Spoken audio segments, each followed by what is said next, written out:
なんかほらよく新聞でさ回答は来週っつって見たら都合により回答はお載せしませんみたいなさますます彼の最新作が楽しみっていうふうに思いました、はい、みんなはね答えを探す映画なんで、うまい、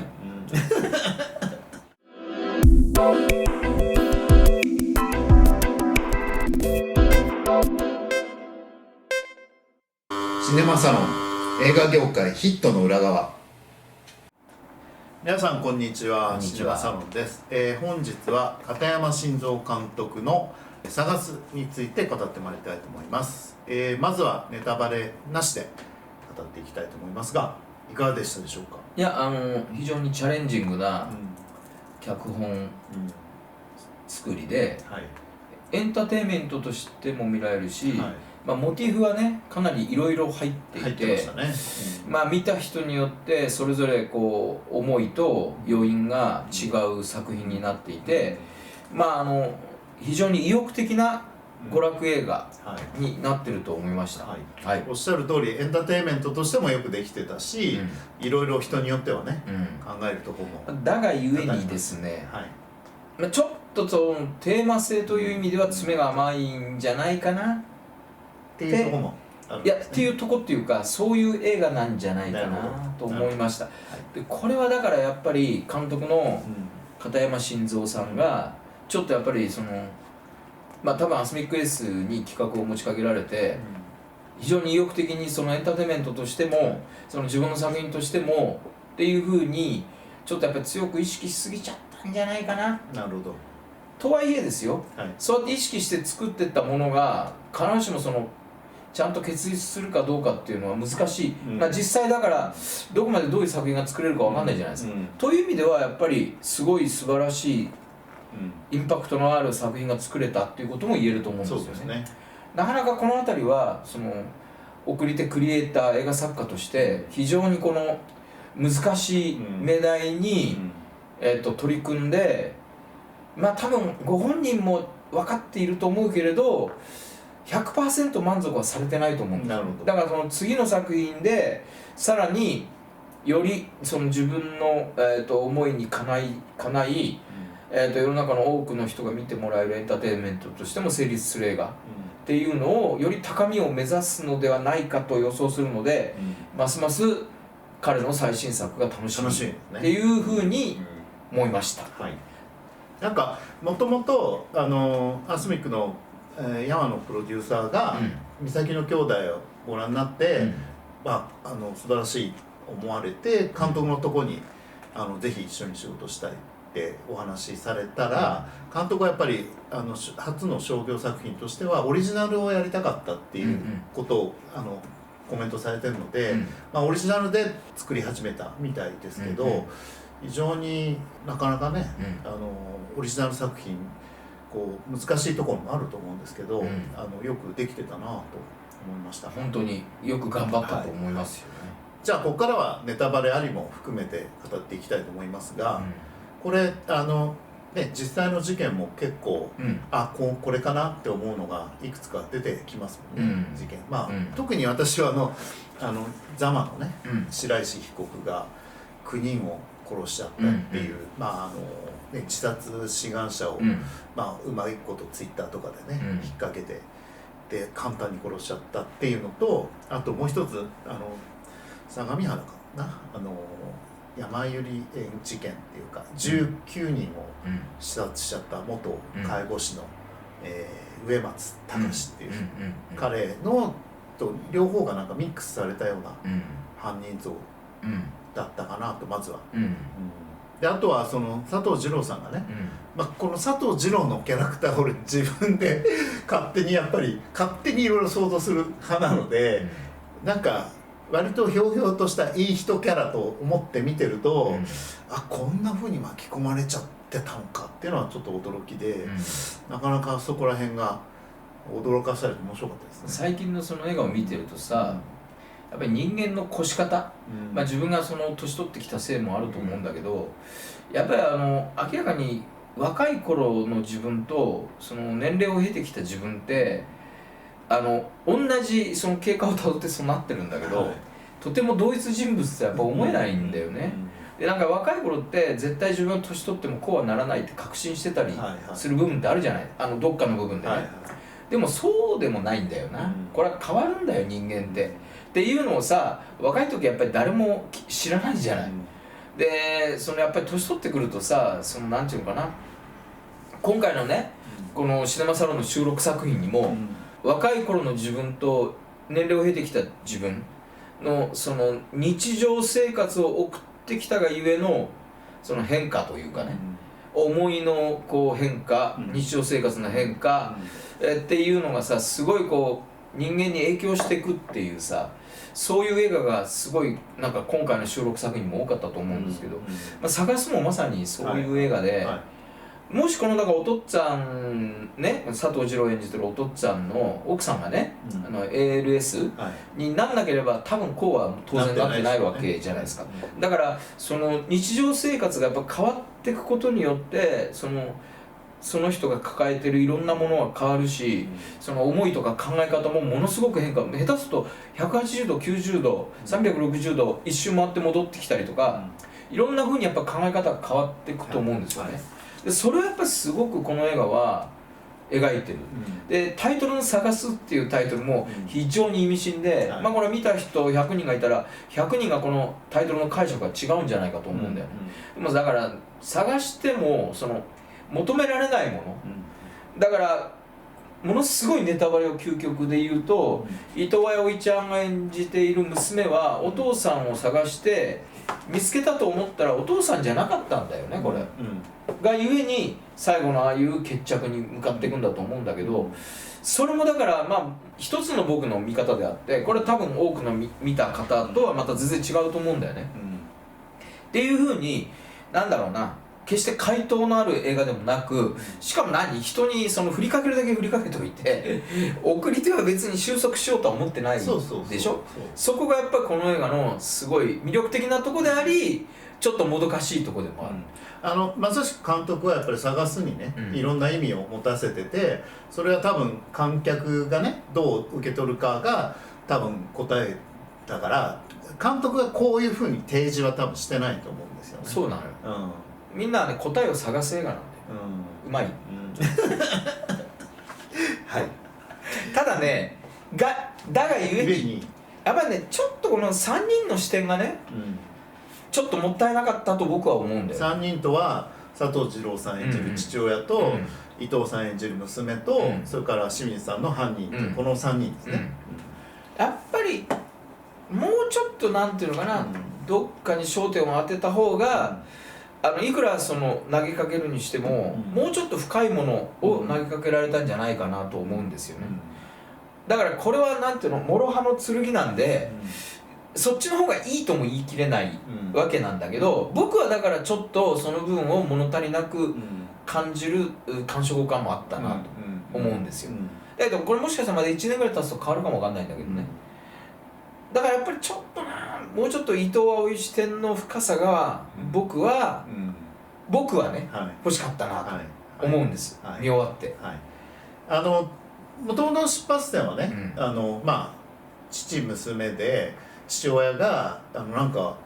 殺人犯みたいな言ってでも賞金300万あるからそれ探して捕まえに行くみたいに言って失踪するわけじゃないですか、で娘が父親探しに行くっていうところから始まるんだけど、竹内さんと私もちょっと近いのは、この映画であまり描かれてないのは、この彼女娘と母親の関係値があんまり描かれてないんですよね。だからそれはもちろん想像すればいいんだろうけど、ちょっとあままりにもそこがないからわざとやってるね。それがちょっと悪意があると思うんだよな。だからその母親が首吊りしたであろうシーンですしか、いやしかもね、母親が首吊りしたやつをさ、どう処理されたのかも描いてない。そうだし、あれはただの想像かもしれないじゃないですか。いやだからさ、どっちにしても母親がどう殺されたかって映画ではどういうその警察がどう判断したのか言ってないじゃない。言ってないですね。それが僕はやっぱり一番もどかしい部分だと思う。いやだからそれを描けとは言ってんじゃなくて、描かれなかったことにだって普通ね、目で見た通りだと絶対あんな死に方を自分ではできないじゃん。 ALS の方ですからね、だから絶対誰かを殺したことになるよね、じゃあどういうふうにあれ処理されたんだろう。だからあれはただ彼女の幻想であって、彼女の幻想、だから娘の幻想であって、娘の幻想ではないよね。俺は、卓球台に ALS であれば卓球台で首をつったと思うんですよ。あっちがリアル。ああ、そういうことね。でこっちは娘の幻影というか想像というかイメージというか、こっちってのはどっち？首を天井からいやこっちは事実じゃないんじゃないかなと。どっちも言ってるわけ、別にそれはどっちでもいいんだけど、ね、ALS の人は自殺はできないわけじゃん、だからどういうふうに処理されたのかっていうのはすごい気になると思う。でもわざとこれ、それ言わないじゃん。だからね、これ ALS の協会にも取材されてるので、だからあれだったら ALS でも卓球台だったら死ねんのかなって死ねない、絶対死ねない。いやだからどっちにしたもっていうか、映画で描いてなかったとしても第三者の力を借りないと死ねないってことですよ、だとしたら確かにおっしゃる通り、警察がなんでそこを捜査しなかったの。したんだよ、したんだけど多分証拠不十分かなんかになったと思うんだよね、思うけど、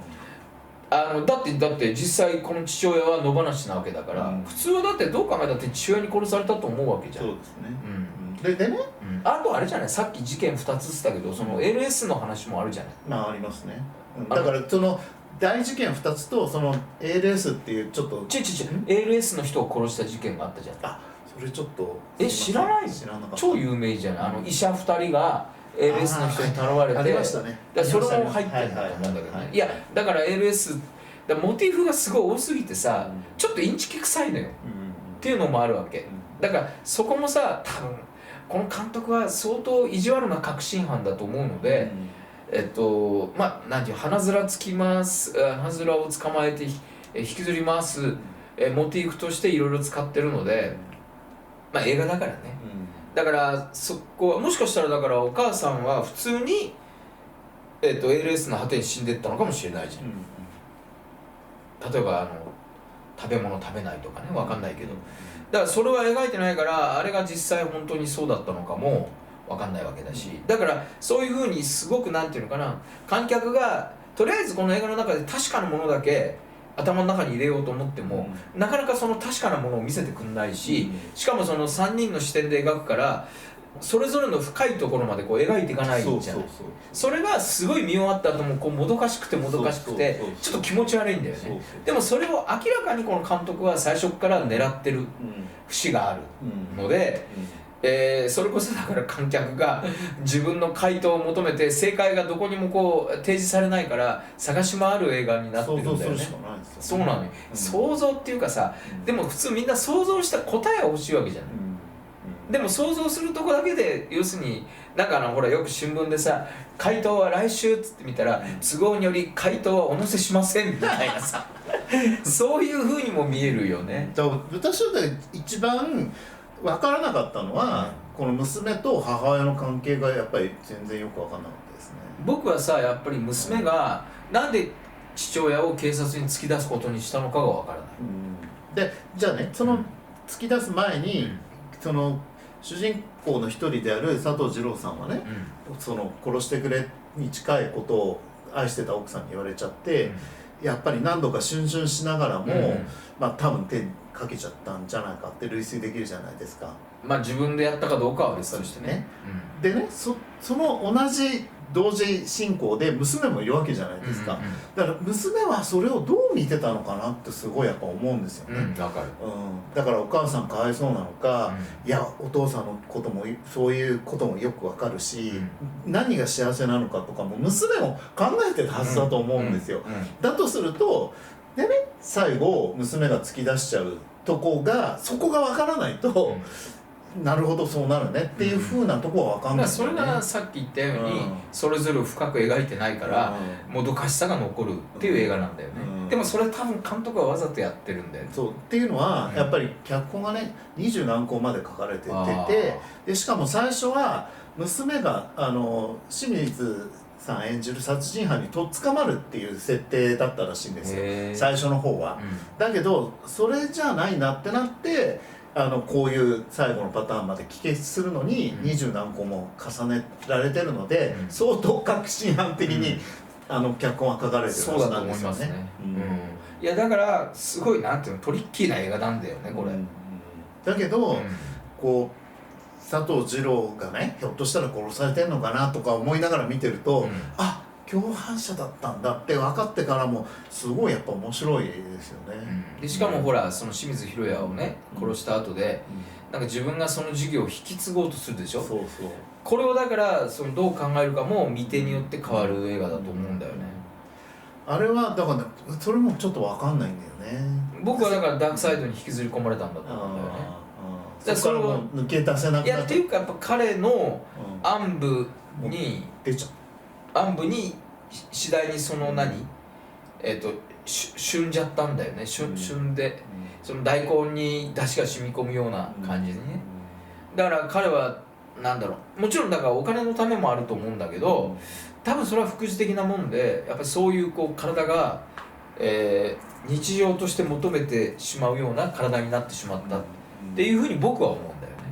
だからそこがね、最後賞金300万ももらってちゃんちゃんってなってたはずなのにメールに反応しちゃいますからね。あれが探してるよね、明らかに。そこまで能動的にしてる。あれはだから受動として受け入れてんじゃなくて、自分がその事業を続けていこうと思ってるよね、明らかにね。だからそれがやっぱりさ、その経緯の中で本当に死にたいと思ってる人を助けたいと思ってるのか、自分の中のダークサイドが、それを望んでるのかっていうのが多分その大きく分けるとね、観客の見手によってその全然その解釈の違う部分なんじゃないかなと思う。そこでまたしかも娘が親父さんを警察に突き出すっていうのもどういうふうに解釈するのか非常にこう求められる部分だと思うんだよね。まあね、そうしちゃうと天涯孤独になるであろう娘もね、彼女は中学生の設定だよね。っていうことは親父さんがいなくなれば当然どっかの施設に唾吐きかけた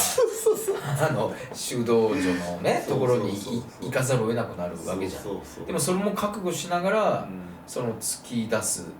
決意をするわけじゃない。だからやっぱり多分相当の覚悟ではあると思うんだよね。ちょっとね、表層的な部分だけじゃなくて竹内さんおっしゃったように見終わった後にいろんなことを考えさせられる、考えるし、やっぱりどうしても回答がないから、考えざるを得ないよね、っていうかいつまでもやっぱ考えちゃう、これが多分監督が狙ってるとこなんだと思うんだけど、だから結構まあ今年ね公開されてまだ1月ですけど、まあ邦画の中でも非常に注目された作品になるんだろうな。いやなるでしょうね。いや非常に面白かったし、これだから多分なんていうのかな、普通にこうなんつったらクライムロマンみたいなね、形で見に行った人はちょっとあっけに捉えるんじゃないかと思うよね。で多分いろんなこう回答を探してさ、これもだからこっちかコメントチラシになってるし、まあ例えば新聞の映画表だとかいろんなところの映画表だとかネットの映画表だとかね、多分いろんなものを読んで自分なりに回答を探すと思うんだけど、多分回答はないからもうずっともどかしいままなんじゃないかなと思うんだよ。で今多分多くの観客の方々はなんかもう本当に正解を求めたがるので、でも誰も正解は言えない映画だと思うんだよね。誰かがいろいろ詳しく話しても、その人の一解釈でしかない映画だと思うので、受け取り手によっていろんな解釈が取られることができるように監督があえて作ってるから、しかも普通さ、この辺が正解だろうっていう読みがあったりするんだけど、この映画の場合は多分その本当に正解がない映画だと思うんで、誰が正しいっていうふうには言えないと思うんだよね。難しいよね、そこは。難しいですね。だけどだからこそ面白いとも言えますよね。いやだからこそ面白いし、監督は確信犯的に1年後でもね、そのたゆとその余韻がね、観客の中に残ってるっていうことを狙ってんだろうなとは思うんだよね、明らかに。しかもやっぱり佐藤二朗当て書きされただけに素晴らしかったですね。ちょっとねツッコミどころとして私は気にならないんですけど、関西ネイティブの方からするとちょっとやっぱ関西弁がちょっと違和感がどうしてもあるらしいんそれはしょうがですよね。ないよね。だけどほら幸いなことに私は関西ネイティブがないので、僕もそうだからこまで気にはならなかったですけど、まあしょうがないからしょうがないから。ただ最初の方で言ったように割と自分の中のパブリックイメージの佐藤二郎さんと全然違う役だったからびっくりさせられたし、結構やっぱ監督のキャスティングうまかったし、それを狙って当て書きしてるからね、存分にそれが発揮されたなっていう。あとやっぱ伊藤葵ちゃんも素晴らしかった、伊藤さんはもうねオーディションらしいですけど、一発目で1人目でもうこの子だって1人目だった。はい、1人目でこの子しかいないって思ったみたいですね。もうすごいね。すごかったですね。本当にすごいよね。あとムクドリの森田さんが素晴らしかったね。とても黒木薫やったとは思えない、なんかムクドリがまたねなんかこうとても自殺しようとは思えないようなところが逆になんかリアリティがあって、やっぱほら自殺しようと思ってる人はなんか等しく口数が少なくて暗いのかなと思ったら全然そんなことないんですよね。いや森田美里でいいんだよね、確かに。素晴らしかったね。演技陣は本当に清水宏也も本当に素晴らしかったし、大体こういう役よくやらされてるけど、でもそれにしてもやっぱ素晴らしかったよね。それは有料コンテンツだねとかあんたそんな喋るキャラだっけっていうねあれが結構面白い。まるでなんか一生懸命喋ろうとして覚えてきたみたいだなあの辺のなんか言い方とかもすごい良かったと思うし、なのでツッコミどころはほとんどないんですけど、なんかツッコミどころはそういうことなんだと思うんだよね。今喋ってきたようなことなんだけど、でもそれはだから監督の狙いだからまあ仕方がないよね。でも非常に面白かったですよね。いや面白かったね、見てて。ちなみに